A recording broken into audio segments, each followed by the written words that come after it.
Hey, let's begin. Um,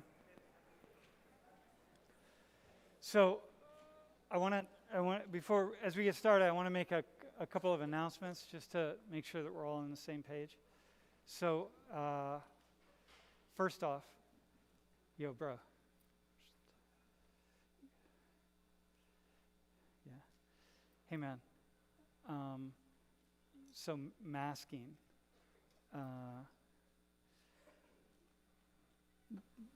I think all in all, I'm pretty impressed with the fact that y'all seem to be doing a pretty good job with masking. So that's cool. Thanks for that. I'm not choosing it. None of us are choosing it. Just sometimes you just follow, man. You know what I mean? Like sometimes you drive on the right side of the road and then not the left side of the road, just because that's what happens. So thanks for going along with everything. Okay. Couple things. So I just want to know that there are a couple topics that are coming up that are really in the news right now that I know we're gonna talk about probably next week. One is what's going on the southern border with Haitians, and I just think it's really worth having a conversation about. And the other one is this conversation that is taking place in the media today about missing persons, and both reporting and finding people who are missing, and the degree to which race is involved, right? So I've been reading about this white women's syndrome, that when white women are missing or in some way are in danger, the media kind of really takes hold of that and publicizes it far and wide. But when black and brown women or people are in the same position, we don't really see that. And I want to talk about the degree to which that is and is not true. Because it's the kind of thing that that people get carried away with, assuming it's true, and it may or may not be. But it's the kind of thing you really have to look at. You know, can't make the assumption, because that's not very thoughtful. So anyway, we'll explore that a little bit. Next slide. I have some Afghan colleagues who are out of Afghanistan, if you remember from the first or second day of class, and are now and really need to work on their English. So if anyone has any interest in helping tutor, you don't have to have any experience in tutor. Just being a conversation partner, like learning about Afghanistan, learning about Afghans. Talk to me after class, okay? It's a really cool, and it's all online, so maybe you know somebody who's just would really enjoy having conversations. Maybe one of your grandparents or something, I don't know. Anybody could do it. You just need people who would be really interested in learning and experiencing and sharing. So it'd probably be better if you had someone in your life who was not you, because here we're really preoccupied with things. Next one, World in Conversation. So I sent an email out to most of you. The rest of you will get the email in the morning. There are 6 blocks and there are 6 dialogues you got to do. There are far too many open seats in the registration site right now, including groups that are happening right after class. We're putting up enough seats for the class. So your job is to go on the registration system as soon as it comes out and pick the group that's nearest to the time that you go on.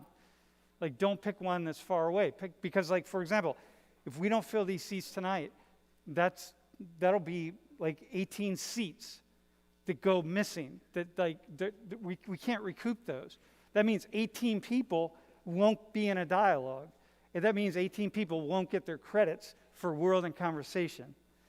So you want to go on and do the soonest seat. Like, don't wait and pick one that's days ahead, because then you kind of screw things up for everybody else. Okay? So there are far too many open seats, y'all. For those of you who are watching from home, you get that. So get on and take care of that, because you won't. If you don't get those points, you won't get an A. That's for sure. So, all right. Is Lily? Oh, damn. Hang on one second.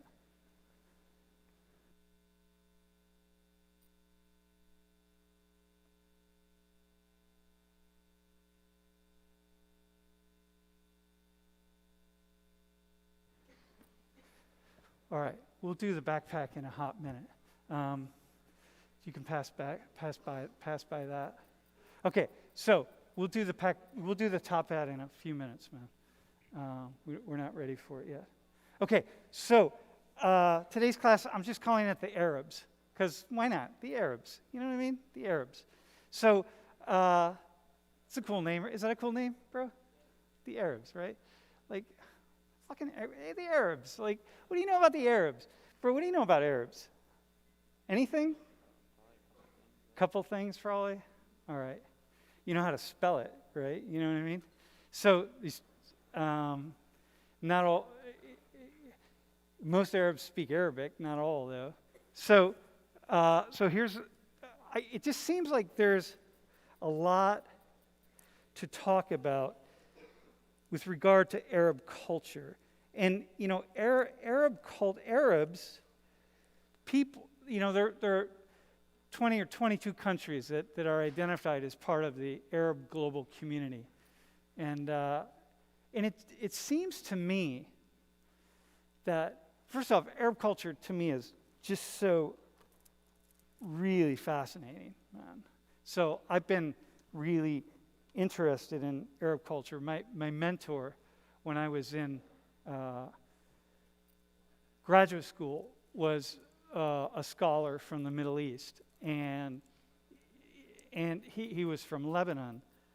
And so I, from a very young age, got really fascinated by the Middle East. And although I turned my attention to Latin America because I just really was speaking Spanish, and I was really fascinated by the whole world, but Latin America is what grabbed my attention. But I've always been really fascinated by the Middle East. And it was, I guess about 10 years ago is when I did that, it was about 13 years ago when I really in class started talking about the Middle East a lot. And then 10 years ago when I did that TED Talk that really blew up in the Middle East. And then that kind of took a lot of my attention into the Middle East. And so, you know, I've traveled back and forth, I don't know, innumerable times, and have had the opportunity to be inside of Arab cultures in lots of different ways, in really fascinating ways, and to meet lots of really, really interesting people. And so, for me, I don't want to talk about the politics of anything. I want to talk about the culture, because the more I dug in, and my wife and I dug in, and my wife in particular, who got really, really involved in conversations and dialogues with people from the Middle East, the more that we dug into culture and tradition and just social ways and norms and mores, we were utterly fascinated by it, by quite a number of things, and how it's really, for me, it's really a shame that it's just like the United States, right? There's so many really awesome things about the U.S., and sometimes you have to talk to foreigners who come here and live, people who aren't from the U.S., and have them teach you a little bit about American culture to really see the uniqueness and how fascinating and awesome it is. Well, that's the same with cultures in large part all over the world, but in particular in the Middle East. And because of the nature of political issues and political strife and things that have just happened, especially since 9/11, as we talked about a couple weeks ago, countries and people of the Middle East and Muslims in general have had just like a really kind of a negative, like a reckoning, you know, like a really negative perception by people who really have absolutely zero understanding of what the culture is about and what it is. So what I want to do today was just have a conversation, because today is Saudi National Day, and I was talking to a couple. All right, Saudi National Day.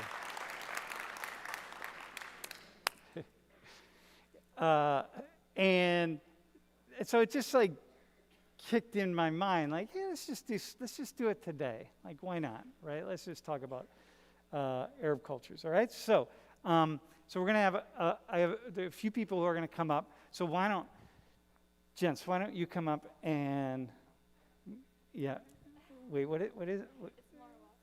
It's Marwa. Marwa. All right. Dude, why don't you come? Yeah, we need 3 actually. You can sit. Why don't you sit on the table, man? All 3. Is that good? Yeah. Thank you. You can sit. Can you sit on the table? Do you want to sit in a chair? Or can you sit on the table? I'll sit on the chair. You can sit on the table. No, you got to either all 3 be in a chair or all 3 on the table. I don't mind. Dude, all right, you're on the table, man. The cool thing about being on the table is you're more at my level, so it just seems. Hey, just tell us your name and where you're from. Marwa, we'll start with you. Okay, is it on? Yeah, I think it's on. Okay, hello. So my name is Marwa, and I am a second semester junior. I'm from the UAE, United Arab Emirates, and I'm majoring in econ and math. So the chances are really good that you're either from Abu Dhabi or Dubai. I'm from Abu Dhabi, specifically the Western region. They're just the two major cities in Emirati cities. Saud. Hello, everybody. My name is Saud Al-Mughaitib. I'm from Saudi Arabia, and I'm a junior studying oil and petroleum engineering. Of course. What else would it be, right? All right.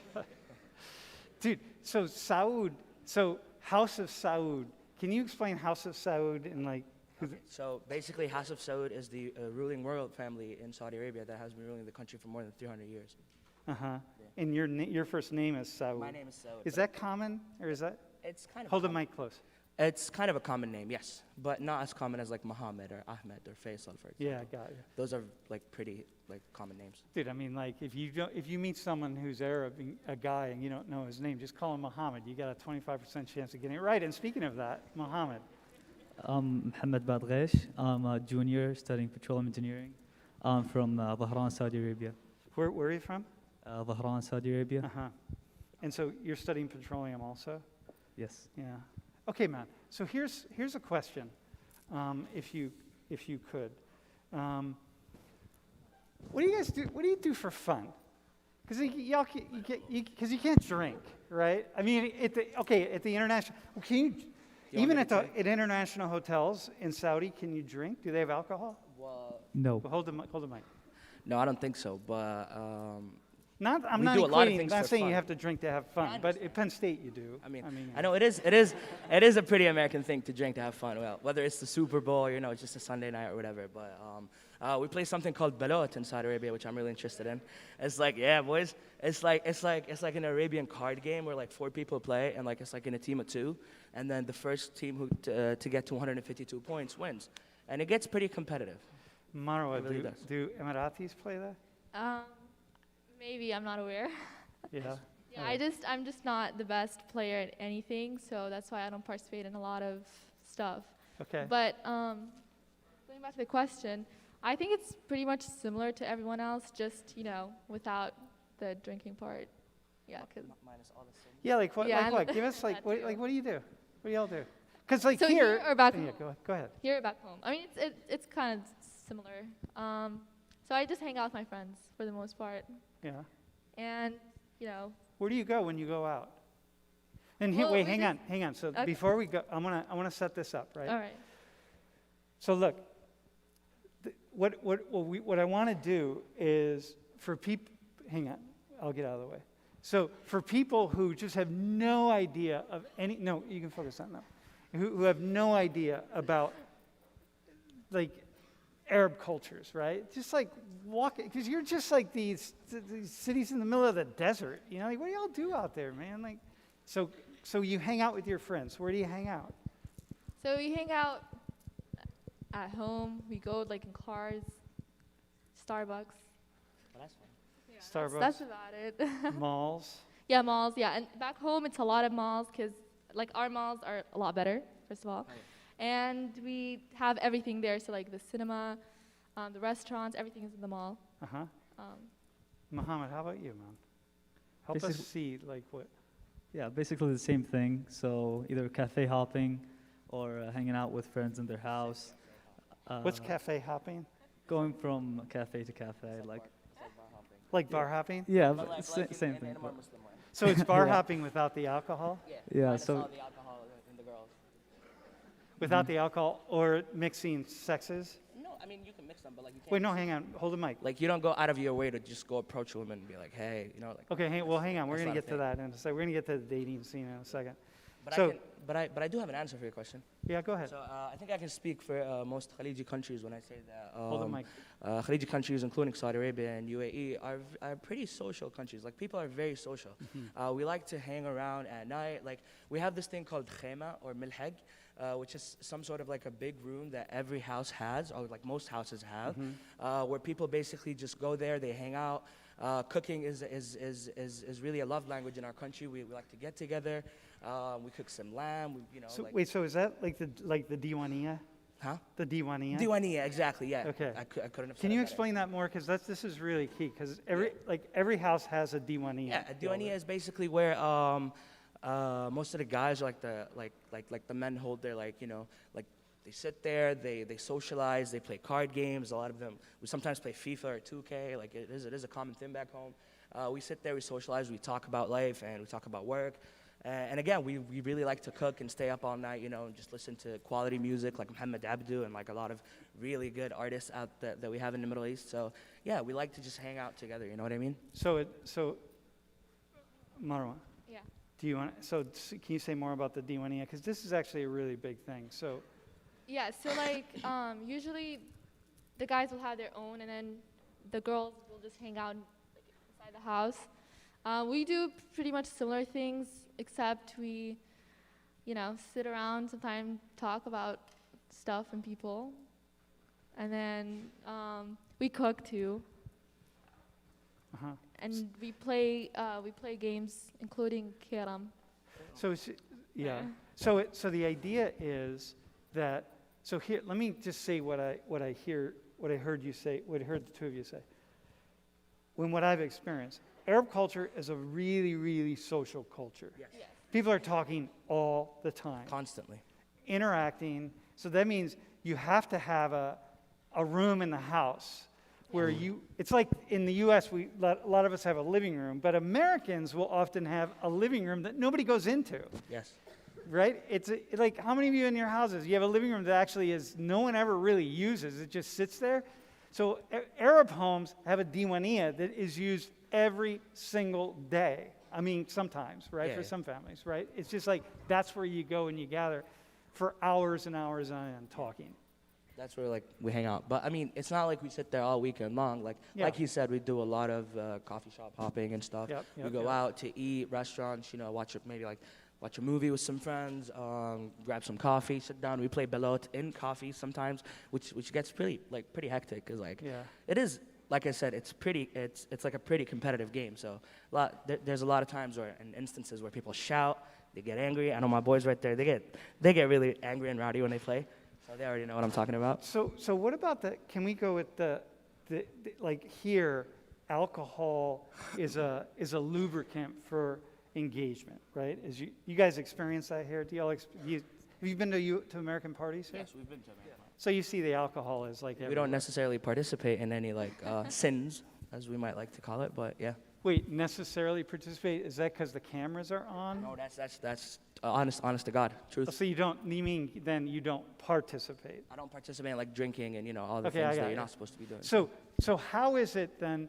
What do you notice as the difference between, say, like a party here, where people are drinking, like in Muhammad? I'm going to direct this at you. So people are drinking, and the alcohol is really lubricating everything. To gatherings in your world where people are not drinking and they're just as animated. What do you see? What's the difference?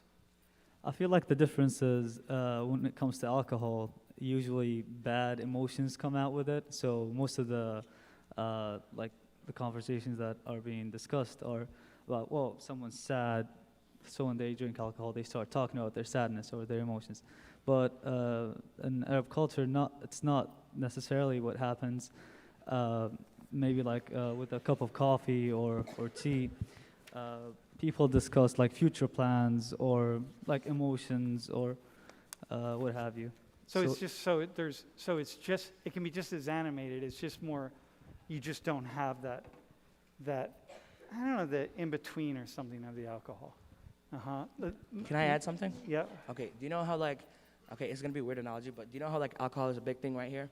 Coffee is a really big thing back home. And so whenever anything happens, when people are sad, they drink coffee in funerals. When people are happy, they drink coffee. When people wake up in the morning, they drink coffee. So some people even wake up in the morning, drink coffee, go to class, get back and go to Starbucks to get another coffee. And so a lot of people already be on that, the caffeine rush. You know what I mean? So I feel like they, they're a bit similar, give or take the hallucinating part. But Yeah, okay, I got you. Yep.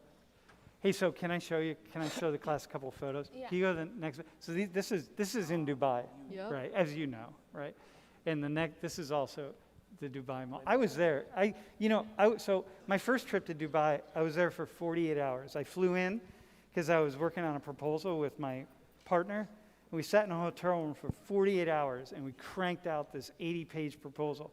And then I left. He went to a cricket game and I went to the mall. I never go to the mall. I haven't been to a mall in the United States in like 30 years. But I went to that thing mall back because I'm like, I had to see this. You know what I mean? When So was- anyway, When was that? When did you visit? this was in 2011. Oh, it changed. You have to 2012. go. 2012. Yeah, it changed. So here, go to the next one. There is an ice skating rink. And then here, this is you'll recognize that mall. So Yeah, it's the this Dubai is Mall. in Riyadh. So, so let me go so one of the reasons for the mall though, like in the summertime, it's really, really, really hot, even in the winter sometimes. even in the winter. It's Yeah. pretty hot. Yeah, like one time I was in Kuwait in the summertime and it was like 200 degrees Fahrenheit, I swear. You know what I mean? And the only place you could go is in air conditioning, and one place you go is the mall. It's like a hangout spot, right? Because you got to be inside. So is that what happens? Yeah, and it's pretty convenient because it has everything. So like you want to do grocery, you want to shop, you want to go to the barber shop, everything's there.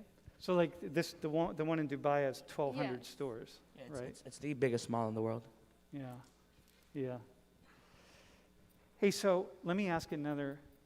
I'm going to go in a different direction. How common is? Tell us about the dating scene. The dating scene, like how? So people usually think of Arab culture, they associate arranged marriages with it, but that's not necessarily what happens. So the traditional way is you go to your mom, and be like, yeah, mom, I'm ready. I want to get married. And she looks for a girl for you, and then you go out on a date. You see her. If you guys like each other, you get married. Wait, hang on, back up. Where did she look for a girl? Is she like walking down the street and like, yo, sweetheart, I got the guy for you, man. Usually it's like her friend's daughter or like a cousin. Like a or distant cousin or something? Yeah, something like that. So she usually knows the parent of the daughter. So why your mom? Is your dad not involved in that? Or? Well, he is involved, but he can't actually go and look for the girl like that. Oh, right. So the dad can't really do that. Because remember, Because that, Yeah. okay. And the mother engage with the woman in the community, so they're more aware. So are your moms, are they already looking for, No, not my mom. wait, are you straight? Can I assume you're straight? Definitely, we are 100% straight. Yes. Yeah, because there are no gay people in Saudi you Arabia. can't be gay in Saudi Arabia. Yes. Yeah, It at is- least, dude, It is against the law and it's against the religion. at least yeah. there are no gay people on camera in Saudi Arabia. All right? Okay, I got you. Yeah. I'd like Just to make that perfectly because, clear. Because it's against the law And it's and against the religion, it's yeah, considered a there's sin. no gay people at Yes. all. Yeah, I got that. Okay. Dude, I have been blown away by the gay community in the Middle East, by the way. I will just say that. But in any case, so is your mom, are they looking for somebody? Like, how's it work? Not looking, but she has someone in mind right now. But when I come up to her and be like, yeah, I'm ready. I have a job. I'm stable. I want to get married. She'll suggest some names for me. So do you know who she has in mind? Probably my cousin, but no. Yeah. By the way, Okay, okay. Something No. needs to be cleared up here. no, but listen. When we say cousins, like what we're talking, everybody, dude, everybody's related, man. You know, so when you like have really complex families, you're going back to sex complex families. Like everybody's a cousin. The three of you have hundreds and thousands of cousins, right? Like I don't. I mean, I do, but I don't. I have no idea who they are. But you know, you guys do. So when you're saying cousins, it's like, go ahead. So in the U.S., it's frowned upon to marry your cousin. In Alabama, these places in the South. But Dude, and no, hang on. You'd marry your sister or your brother in some places. No, actually, listen. No, the truth is, for most of human history, most human beings have married cousins.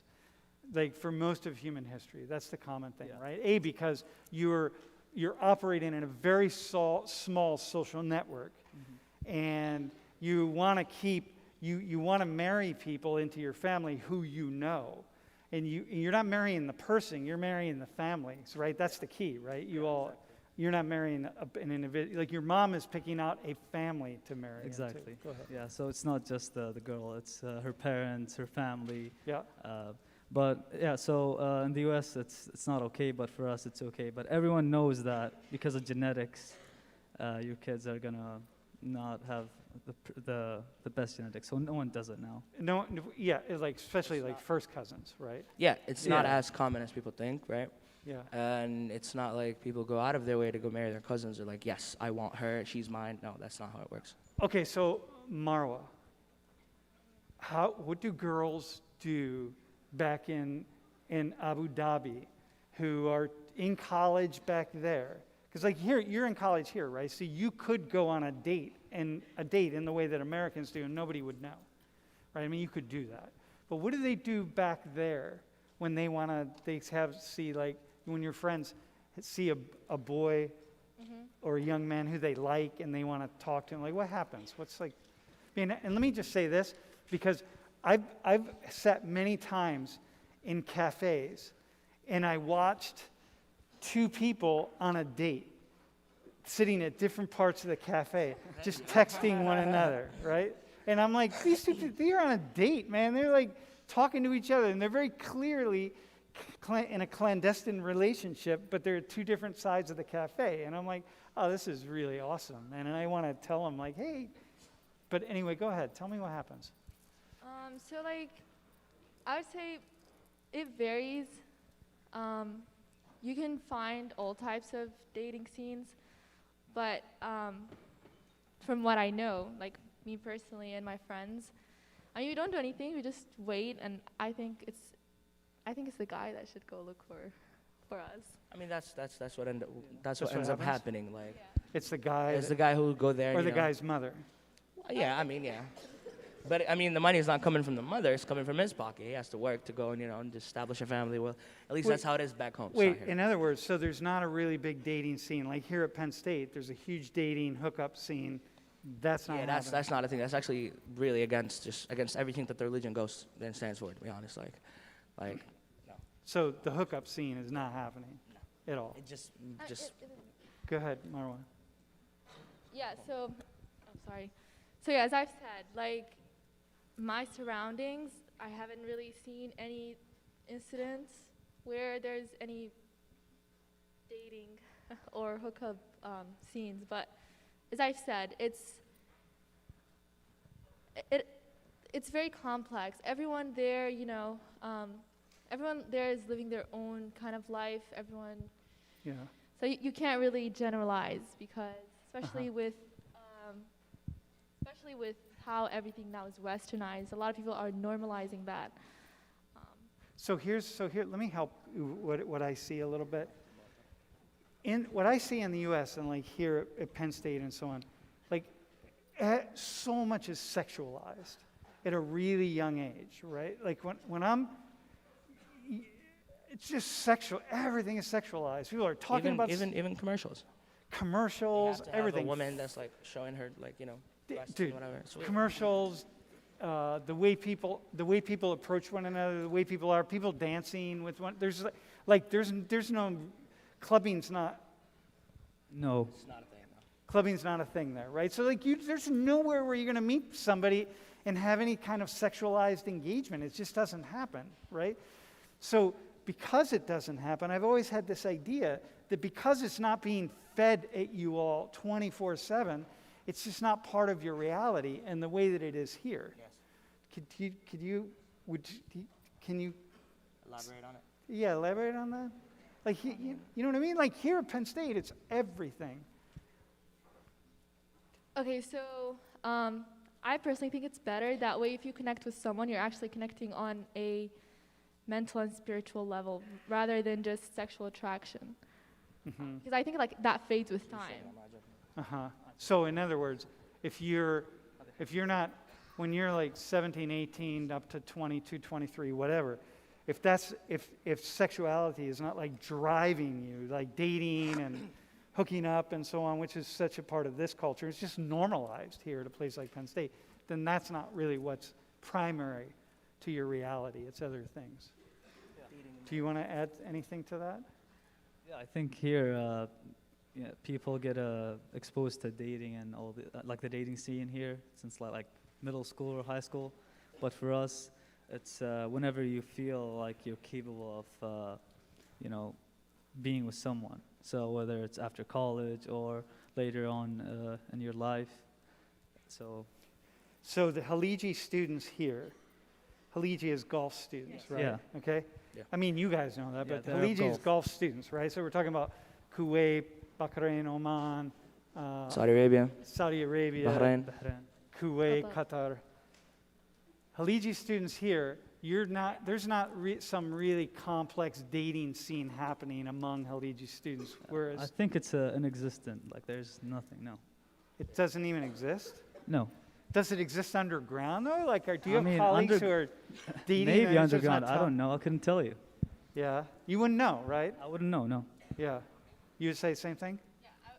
Yeah, no, I mean, I I say the wouldn't same. No, all my years of working with Haligi students, there's not like some underground dating. It's like it's not even happening. I'm like, dudes, like, what do you? Okay. So anybody else want to add anything to this? Anybody else have a question? Does someone have a question they want to ask? Here. So I was born in Africa, so I really resonate with the idea of like families, like marrying families, not like within marriage, can't but like hear her. marriage is more of like I guess like when you have a bride, you're also connecting with that family. So could you talk a little bit more about marriage itself and what that looks like between the two families and the connections that are made? Great question. So let's talk more about the two, like when the marriage is about two families coming together. It's not. Yeah. So and I feel here in Western cultures, marriage, the institution of marriage, is mostly based on like sexual attraction or maybe a connection. But we don't view marriage, the marriage institution itself like that. We believe that like there are many reasons for someone to get married, whether it's status, wealth, or sexual attraction, or like there are many reasons. So Also it's to not construct just a family too. To construct a well-functioning family, you have to be married, because in a lot of instances in the United States, in a lot of communities, there's a lot of people that grow up, fatherless or motherless, and it really affects their life. Not saying that people who are born without a father or the mother presence in their life are like bums or anything. But Or what it affects is when you don't have the support of an extended family. yes.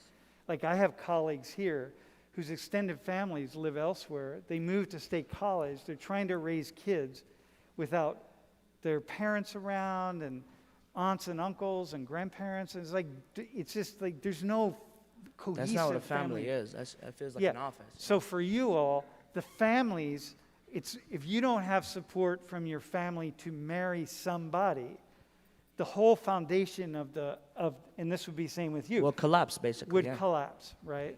not necessarily. Not necessarily collapse, but it's not really strong.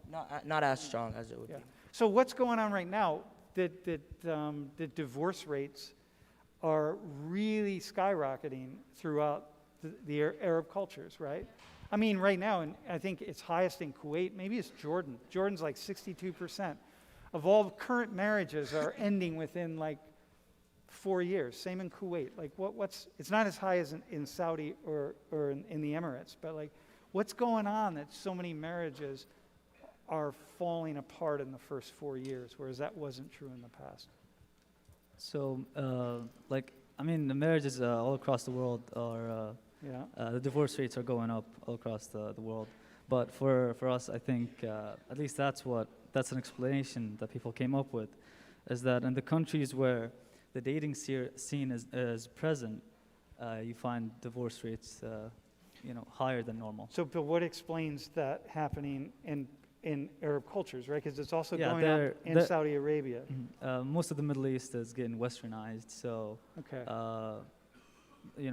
rise in westernization and the existence of the dating scene maybe lead to a higher divorce rate. Well, I don't think the existence of a dating rate is like affected anything. I personally haven't been back home in 2 years. I just think that, in COVID, there has been a lot of lockdowns, and if you live with someone for like more than 2 years, I'm pretty sure you'd want to divorce them. But Dude, that's my only like logical explanation. that's what my wife says about me. Because for if you're sure. staying with the kids 24/7, and trust me, it's not like, see, one of the reasons why I stayed in the States for the past 2 years and not went back home is because the restrictions, it is for the greater good. Yeah, right? yeah, yeah. Like most of the people in Saudi Arabia are vaccinated now. Things are slowly getting back to normal. But in here, you can go out. Back home, you just can't. There were like curfews and everything. You Yeah, have to yeah, stay yeah. home, and so I think people No, get bored. we're actually seeing rising COVID cases? separation and divorce rates really all over the world. But there's a unique thing happening in Arab cultures. I personally don't know, but Yeah. I'd love to look into that later. Yeah.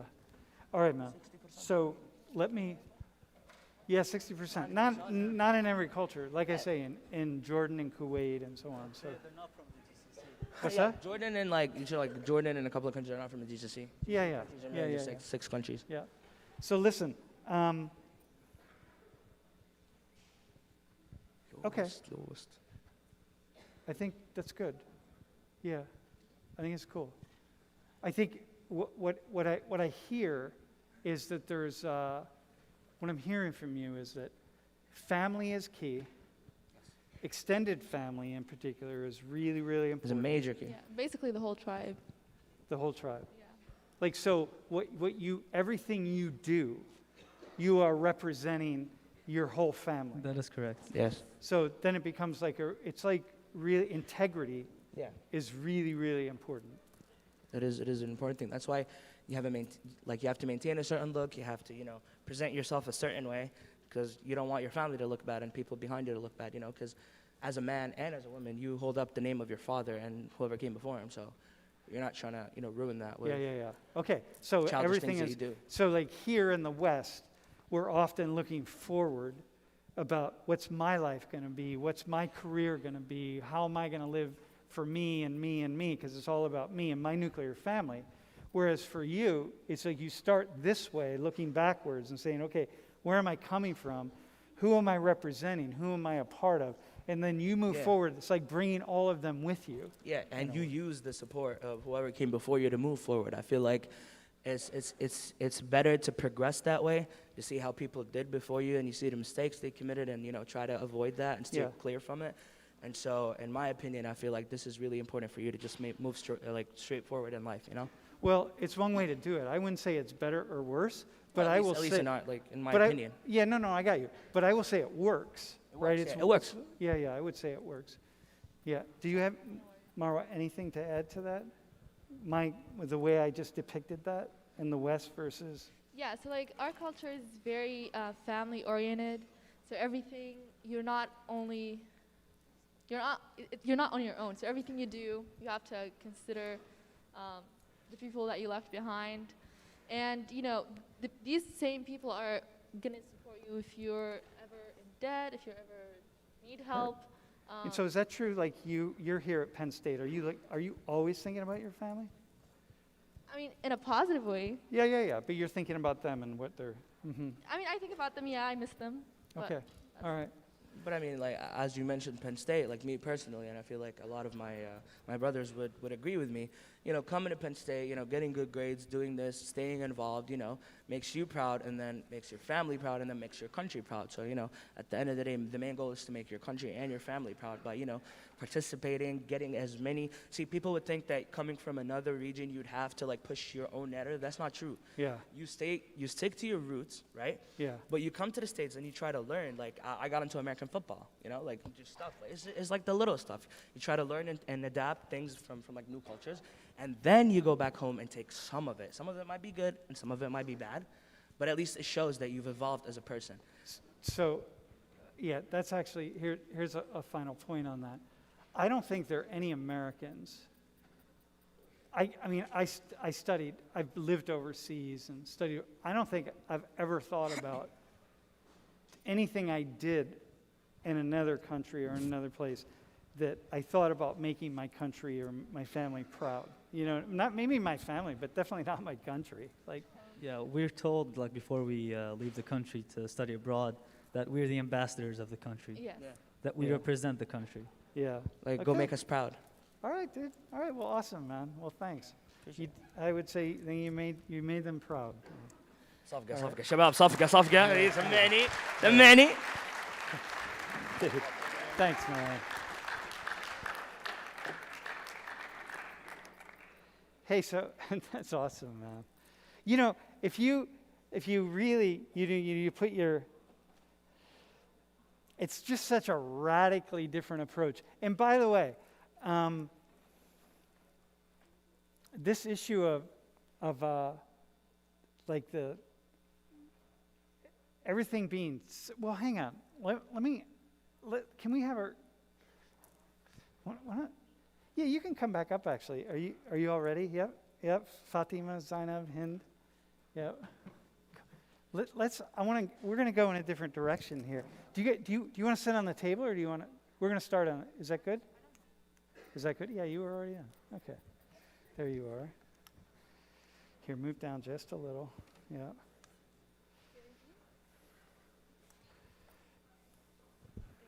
Okay, so listen. So I want to talk to you. So wait, say who you are and where you're from. Hello, my name is Fatima. I'm from Mauritania, West Africa. I'm a junior and I'm studying political science. Uh-huh. Hi, I'm Zainab from the K-Bob Day. I'm from Saudi Arabia and I'm studying risk management. We know Marwa. Okay. My name is Hind Ghouenem, and I'm from Saudi Arabia. I'm a petroleum engineer. Uh-huh. You're a freshman, right? No, I'm a junior. Oh, junior, you just said, okay. Yep. Hey, so I want to just start out talking about dress and talking about hijabs and covering, and you're all covered. So I just want to start a conversation there. Like, tell us about that. Like, what happens? What is it? What are we?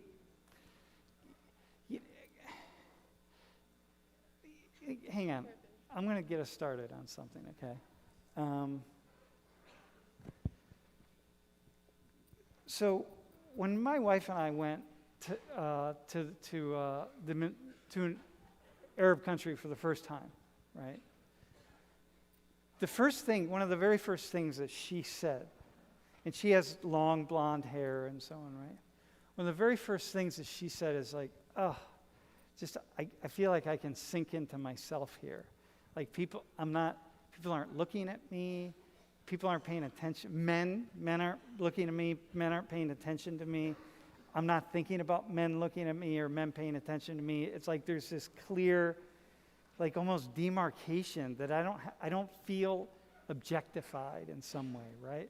And that was the first moment that for us we went, okay, hang on a second, let's look at this. This is actually sounds kind of cool. So I'd like to explore that a little bit. So Fatima, let's just start with you. You're at this end. So do you always cover when you're in public? Like, talk about it if you could. Yes, I do. I actually did not used to cover, but I started 2 years ago now. And I wear the turban sometimes, or I wear the hijab. Hmm. And when did you, well, you say you didn't used to cover, so you started 2 years ago. What prompted you to say, hey, I think I want to? So I come from a community where a lot of people cover, and it's seen, even when you see political events, most of the women are covered, just as sometimes it's seen as a sign of respect, sometimes it just the way you carry yourself is important. And so I've never been like told to like cover or anything. And so when I felt like I was ready to cover and I studied why I wanted to do it and the origins, and when I actually felt comfortable, I said, okay, this is my time. And I actually started putting the hijab. And when you say you study, what did you study? I mean, I looked at the different ways in which Like thoughts about why or yeah, why not? exactly, and the different schools of thoughts also, Mhm. because there is different schools of thoughts. Mm-hmm. And so once I felt like I was ready myself to wear the hijab, I decided to start covering. And how do you decide when you leave the house, how do you decide whether you're going to wear a hijab or you're going to wear a turban, let's say? Depending on how I look that day, because sometimes it's just the hijab is, I feel like it makes my face circular. I don't know. It's just something about like me in the mirror in the morning. Yeah. And sometimes when I feel like I want to wear the turban, I wear the turban. Okay, cool. All right. Zainab, how about you? When did you start? How old were you? I was 8. You were 8? Yeah. That's young. Is that not young? Yeah, actually, there are different parties in Islam, so it depends on which party do you belong to. But the one I belong to, I'm supposed to wear it by the age of 9. So my parents started gradually introducing me to it by the age of 8. Your parents started. So for you, you were more introduced to it. Could you have said no? No, you just, like when you're a kid, you want to like copy others. You want to copy older siblings, and you want to copy your mom. So when you see that they're wearing it too, you actually get excited and you feel like you want to wear it too. So I never felt like I should take it off until I came to the U.S., to be honest. Mm-hmm. Yeah. And when you came to the U.S., do you ever go out without wearing it here in the U.S.? I did for a month or a month and a half. And how was that? It was scary. It was weird. It was like I was leaving a part of my identity behind, but I was also excited to rediscover myself and to understand why do I want to wear it again. Like So- I was giving myself an option. So when you say you were leaving part of your, this is awesome, by the way. When you said, hey, maybe I'm leaving part of my identity behind, what are you seeing? Like what were you leaving? What were you leaving behind? Like what? I was leaving behind who I am because I've been wearing it my whole life. I don't remember a time where I felt like I want to take it off. Yeah, because 8's pretty young. I'm sorry? 8 is young. It is very young. When you, okay, so go into being here at Penn State, going out into public, right? Yes. Without a hijab, for the first time. What? Can you just go into that a little more? You had nothing on. You didn't have a scarf on. Nothing. You had nothing.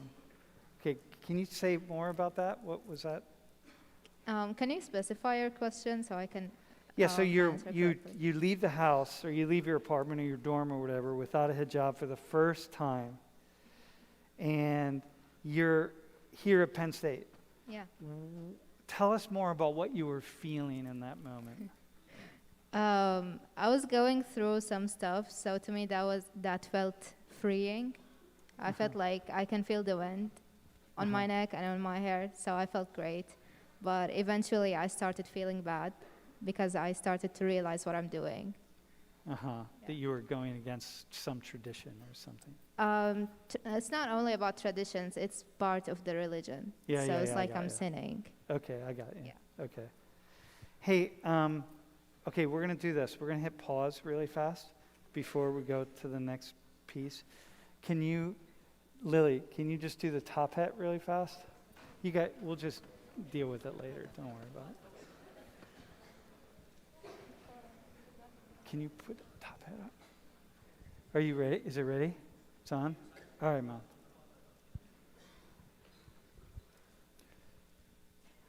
Mom. So, Marwa, can you kind of walk us through a decision? Like, how would you choose which one?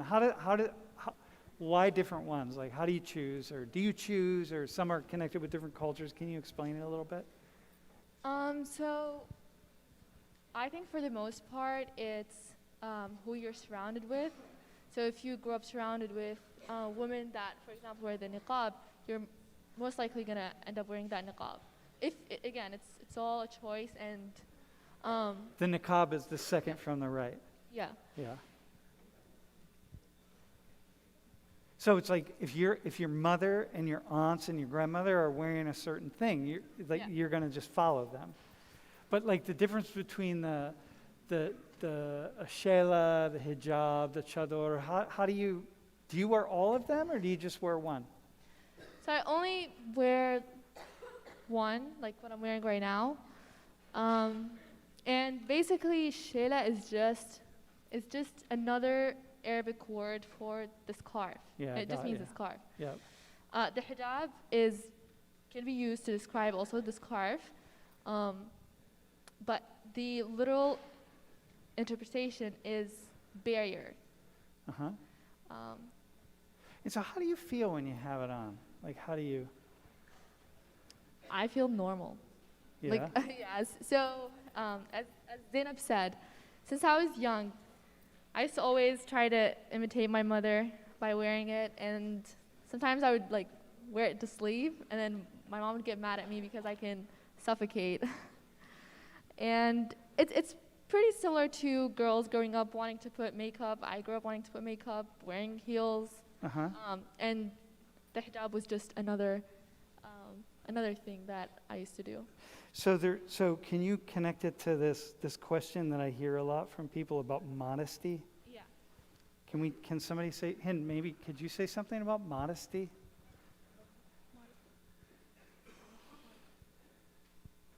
So basically, you should like cover your full body, and I'm not sure, like just you need to cover all your parts. So the idea is not to show yourself to the world, to men, to men. strangers. It's mostly to Yeah, men. to men. Uh-huh. Because why? Like, I don't know, like it depends on your beliefs. Like you can see like a Muslim woman, but she don't wear hijab, and that's totally fine. And while you can see another woman who wear hijab or niqab and so on. So it depends on the family and how strict they are. So if I look at you right now, all you need is a piece of cloth over your forehead, and you would be wearing Yeah, with the niqab. mask, yeah. Yeah, with the mask on. And so one of the things that for all of you, so I've had conversations with women who wear the niqab, right? Mhm. Who are really feminists, like a really, really hardcore feminist, like really independent, super liberal, super strong, right? When people imagine somebody wearing the niqab, so we'll think about like Hind here, with covering over your forehead, that we only see your eyes. We imagine that somehow you're, like in the West, we would see that as a bad thing, like somehow you're less than or you're weak or something like that. Do you want to? Yeah, sure. So just how like the West portrays hijab as form of stereotype, or there's a lot of stigma around it in general. Our media does the same thing to Western women. So the media is always going to talk about women, whether they choose to cover or choose not to. They just don't have any other things to do. So, meaning your media portrays Western women as Yeah, some of it. as oppressed? Yeah, as in they have to show their bodies to get the approval of others, To get the approval of men in Yes. particular. men in general. Yeah. So like so for the four of you, like you're not looking for the approval of men. You don't need to show your like if men are going to approve of you, they're not going to approve of you because of what you look like. They're going to approve of you for some other reason. Is that it? Am I on? Yeah, I would say that's one of part of the reasons why you cover your hair. It's like you're choosing what to show to others. So And cover your yeah. arms too, right? Of course, yeah. And your legs and Yeah, Yeah. you can, honestly, it's different from one party to another, but yeah, I can go in details if you want to. so. But people would say, yeah, but men don't have to cover. Like, but why aren't men? What about men? Men actually have their own coverings in Yeah. the religion of Islam. They're not supposed to show some parts. Yes. And they also are mandated to not look at women sexually. Uh-huh. So that's also, if you do that, that's a sin. Yeah, that's a problem, right? Which is like here in the West, we can't imagine that, right? I mean, you look at, the things that men and women wear. Men right now, the big thing is like, Jeff and I were talking about this the other day, like really short shorts all the time. It's like every band, it's like, dude, it's like half the population sometimes is gay or something. Like, you know what I mean? Like Freddie Mercury shorts. And like, so, but I would look at how like how we dress here at Penn State, and it's like, whoa, it's only about the body. Yeah, I believe everyone's like entitled to what they choose to wear, what they Yeah. choose to cover, but the other party should respect that. So whether a woman chooses to show up like a big percentage of her body, that does not give the men the right to stare a little too long. So here's a thought, though. When you just said that, Fatima, she just said women should have the right to choose. So women who are not covering, Yeah. like in the West, Yeah. feel like if I went around the room and I asked people, they would mostly say, no, I choose to. Like tomorrow night when I'm going to the party and I'm, walking downtown and I have like, a 0.3 ounces of clothing on, right? I'm choosing that outfit because I really like it. And Yeah. it's my choice. Like they're going to all say that. Yeah, and she should not be scared to wear that. No, that's fine. But they're going to think that that's their choice. But yet, that same person is likely to look at any of you and say, yeah, but you're not choosing this. Like, Zainab, you started wearing it at 8. You didn't choose to cover, right? It's like, well, yeah, you were learning that at 8. But American women, let's say, were learning to show lots of skin at the age of 8. So it's the same thing, right? It's the same. Fatima, do you have a thought on that? I mean, I feel like it's really important for the world to realize that women have the right to choose what they want to wear. Like, for example, there was a big problem in France and a lot of European countries where they were banning the hijab because they were seeing this as a form of oppression. Mm-hmm. But the real oppression is, to me personally, the real oppression is not allowing people to even wear the hijab when they choose to do it. Yeah. Whether or not they choose to wear the hijab is up to them, not up to what the social standard is. Yeah, and so once again, let me just say the following. If I drive down Beaver Avenue tonight or tomorrow night, and first off, men, dude, can you stand up real fast? This is what men are going to be wearing right here, man. This guy's going to go home. You're going to wear this to bed. You're going to wake up tomorrow. Tomorrow night, you'll be wearing the same damn thing. It's just like, that's it. You know what I mean? All right, thanks, bro. Now you have to wear that tomorrow. I want to see a selfie with it. But if I drive down College Ave or Beaver Ave or whatever, and I look at American women, it's like, lo and behold, everyone's wearing the same thing. like the same outfit. You know what I mean? I mean, there are a couple of variations on it, but essentially it's the same damn thing. And every single person is thinking, no, I'm choosing to wear this. Well, you can't be choosing it if everyone else is wearing the same thing. Like, it's not possible. You know what I mean? You're following. That's the nature of it. So, hey, can we do something really? So, it'd be cool if we had 4 women who wanted to volunteer to put a hijab on. Do you want to wear a hijab? Like, just try it on? Can we get 4 volunteers? So we have 1. We need 3 more. Do you want to? We don't want to put one on? Have you ever put one on? Dude, awesome, man. All right, and 1 more. Who wants to do it? Right there. Yo, come down. Whoever has your hand up. Yeah, come on down. Yeah, come on down. Yeah. All right. Here. Can you guys? Here you go. Can you just? There are some over here. You get some scarves. Hey, so here, I'll take that. Do you just want us to put it on for them? Yeah. Put them. Do you want it a certain However, however you want to do it. Hey, who? Dude, yeah, we have a few. Hey, so who has a question that they want to ask? Bro, you have a question? Here, do you guys does anyone want pink? Wait, hang on 1 second. And then beige? You're going to have to help them, though. Okay, no problem. Yeah, you guys got to help.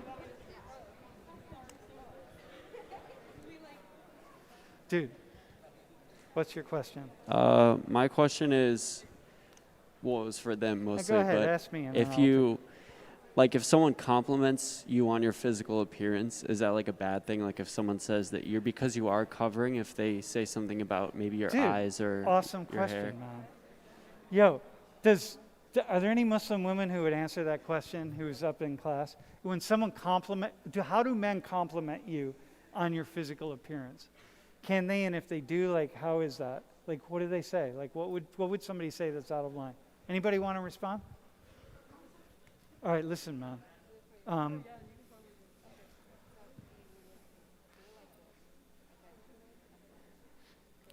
Hind, can you answer a question? Hang on 1 second. Hind, come over here. So he has a question for you. Yeah. So if a guy compliments you on your physical appearance, what is out of line? Is he allowed to? Is he allowed to say, "Hey, you look nice today," or what is he allowed? What are men allowed to say to you? That's okay. Yeah, that would be okay. That wouldn't be a problem. Hold on. It's on. Yeah. Could he? Yeah, your eyes are beautiful or something like that. That would be okay. It's not, but. Oh, it's not. Yeah, I got that compliment a lot. Yeah. Yeah. So meaning that the idea is you just don't. I think. Go ahead. From the start, when he started to talk to that woman, then he crossed the line. So yeah. So most likely, I just ignore them. Yeah. Yeah. What if? Talk in the mic. Oh, sorry. I was asking, what if I knew you really well, we were good friends? Still not okay? Well, I'm not sure about that because I don't know. I didn't have that situation before, but This is so fascinating, right? Yeah. In the West. Wait, what's your background? What's your background? What's that? I'm Mexican. Mexican? Listen, Yeah. what he's asking right here, Mm-hmm. listen to this. This is actually really cool. So what she's saying is for him to even say to her, hey, you have really nice eyes, that's just not, that doesn't happen. Yeah. So, you know what I mean? Yeah. Does that seem just whoa? Yeah, I guess because most women are comfortable with receiving compliments or it being the norm. Yeah. So yeah, I guess it's a little if I received a compliment, I'd be okay. It's not weird, but I could understand that they're not the physical compliments aren't supposed to be like, So, so check this out, right? Can stand back here. So it's almost like there's this field of energy around you, right? It's cool, right? It's really cool. There's a field of energy around you that isn't around you. You know what I mean? That's like, you just don't go, like, you just wouldn't go there, bro. You just wouldn't even be like, hey, Hind, you have really nice eyes, or you look beautiful today, or whatever. You just wouldn't, you don't even go there.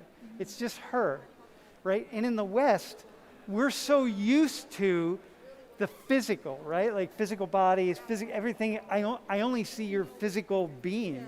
And it's almost like what you're talking about is like people just looking through you. It's like, it doesn't matter. It's like, I'm just looking at your energy. Dude, that's awesome. All right, hang on, we ready? Dude, how is that? Can you see what you look like, by the way?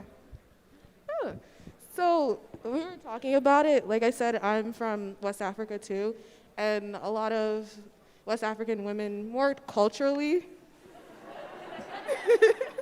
we wear head coverings, not in the sense of like modesty or for religious reasons.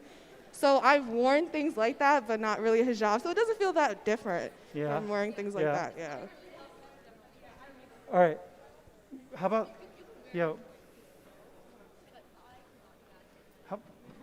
so for you, how about for you? Like, can you see what you look like? Hang on. No, I haven't seen what I look like. Yeah.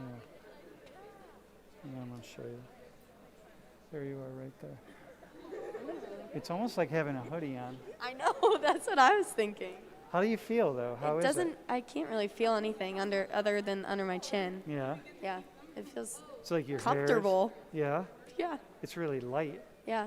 How about you? Seems soft. Dude, that's what you look like right there. Yeah. Yeah, it's like really comfortable, and like especially in the winter, like this would be just so nice, like 'cause it's so cold out and it's like my head's warm and I could just like fall asleep like this, honestly. Yeah. Can you imagine though, like take yourself to going out this weekend? Did you hear the conversation we were having with Hind? Which is like, yo, hang on. The idea is that what we were saying, so what's your name, bro? Parker? Parker was saying, how would I give somebody a compliment? And Hind was saying kind of, well, like you wouldn't. Like he said, could I say you have nice eyes? And he's saying like, she's saying, no, you just wouldn't do that.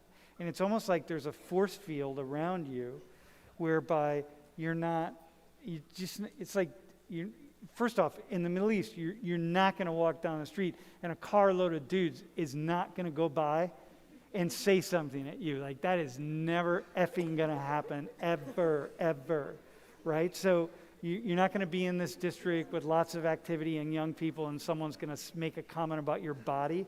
Never going to happen.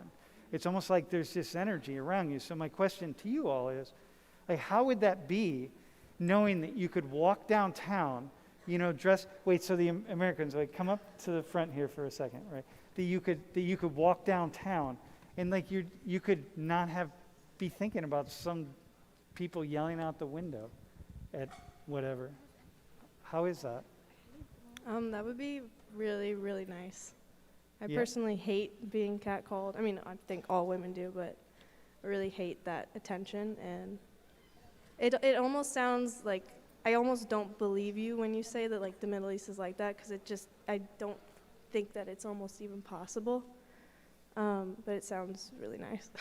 Have you ever been catcalled back home? No. Back home? Yeah. Have you? Back home? Yeah. Like where? What? Well, hang on. So we'll come back. So how about the two of you? Like how? So, I mean, I know, like, from my experience, at least, like, I mean, anywhere, whether it's at my hometown or whether it's, like, walking up here, I always feel a little uncomfortable because I've always noticed, like, somebody just kind of staring at me. Yeah. And I feel like I'm very, kind of hunched over, kind of like, don't look at me, don't notice me, please don't notice me. But like wearing this, I kind of feel more like, okay, I feel more protected, I guess, in a way. Like more in your own space? Yeah. Do you feel that? Do you feel more in your own space? I mean, yeah, I kind of just like, it feels like natural. Like it doesn't feel like there's almost anything on me. Like I can kind of feel it. Yeah. But that's Yeah, just yeah, because I'm not used to wearing it. Like I can definitely see where this is just like a normal thing. You know what I mean? Yeah, Like it just yeah, yeah. feels natural. Uh-huh. Yeah. I know, it seems really, I don't know, it would seem that way to me for sure. Yep. Huh. Awesome, man. Do you have any questions? Any of you have any questions about it? What's that? Yeah. Can we get a shot? Can we get a shot of everybody? Wait, can you come up?